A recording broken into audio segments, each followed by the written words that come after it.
University college of ڈیرہ مراد جمالی کے طلباء نے اپنے بنیادی تعلیمی حقوق کے اصول کے لیے ایک احتجاجی ریلی نکالی جو مختلف شاہراہوں سے ہوتی ہوئی اللہ چوک پہنچ کر اختتام پذیر ہوئی۔ ریلی میں طلباء کی بڑی تعداد نے شرکت کی اور ہاتھوں میں پلے کارڈز اٹھا کر اپنے مطالبات کے حق میں نعرے بازی کی۔ اللہ چوک پر طلباء نے خطاب کرتے ہوئے کہا کہ سہولت نہیں ہے، ہمارے پاس ٹرانسپورٹ کی سہولت نہیں ہے۔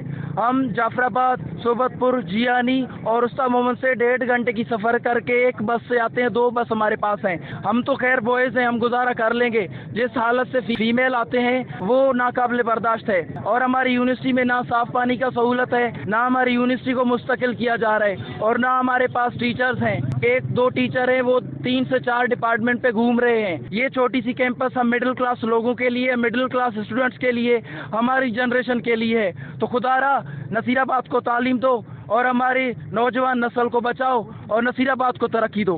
ہماری یونیورسٹی میں نہ ٹیچرز ہیں، نہ پانی ہے، اور اسٹوڈنٹس کے لیے بسز کا بھی وہ جو نا فقدان ہے۔ ایم پی اے نے ہمیں دلاسا دیا کہ ہم آپ کو بسز مہیا کریں گے، لیکن کچھ نہیں ہوا۔ ہمارا مطالبہ ہے کہ ہمارے حقوق، ہمارے بنیادی حقوق ہمیں مہیا کیا جائے، ہمارے ٹیچرز مہیا کیا جائیں، ہمیں ٹرانسپورٹ مہیا کیا جائے۔ ہمارے بچے یہاں پر ذلیل و خوار ہو کر دوست محمد جعفر آباد جیانی سے آتے ہیں ایک مین کیمپس میں پڑھنے کے لیے، اور وہاں پر بھی ان کو سہولیات نہیں ہے۔ واٹر کے ایشوز آپ لوگ آئے کہ ایک گلاس بھرنے کے لیے بھی ہمیں لائن لگانا پڑتا ہے، وہاں پر پانی کا اتنا ایشو ہے۔ تو آخر کب تک ہمارے یہ مسئلے چلیں گے؟ اور ہمیں ایک بار ڈائریکٹر کہہ رہا ہے کہ بھائی آپ لوگوں کو شفٹ کریں گے۔ جب میں یونیورسٹی میں آیا تھا، آج مجھے 3را سال ہے، ڈائریکٹر نے بولا تھا کہ 2 مہینے بعد آپ لوگوں کی یونیورسٹی شفٹ ہوگی، لیکن 3را سال ہے، ہم یہ چیز نہیں دیکھ رہے ہیں کہ شفٹ کب ہوگی۔ بھائی ہم عہدیداران سے اپیل کرتے ہیں کہ بھائی ہمارے اس مسئلے کو حل کریں۔ طلباء نے الزام عائد کیا کہ پرائم منسٹر اسکیم کے تحت فراہم کیے جانے والے لیپ ٹاپ یونیورسٹی میں موجود ہونے کے باوجود طلباء و طالبات میں تقسیم نہیں کیے جا رہے۔ مزید طلباء نے موجودہ حکومت اور متعلقہ حکام سے مطالبہ کیا کہ یونیورسٹی میں فوری طور پر لیکچراروں کی کمی کو پورا کیا جائے، طلباء کے لیے مزید بسیں فراہم کی جائے، پینے کے لیے صاف پانی کی سہولت فوری بحال کی جائے، تعلیمی ادارے میں بنیادی سہولیات کو بہتر بنا کر طلباء کو سازگار ماحول فراہم کیا جائے۔ کیمرہ مین معشوق رند کے ساتھ ریاض بلوچ، وش نیوز، نصیر آباد۔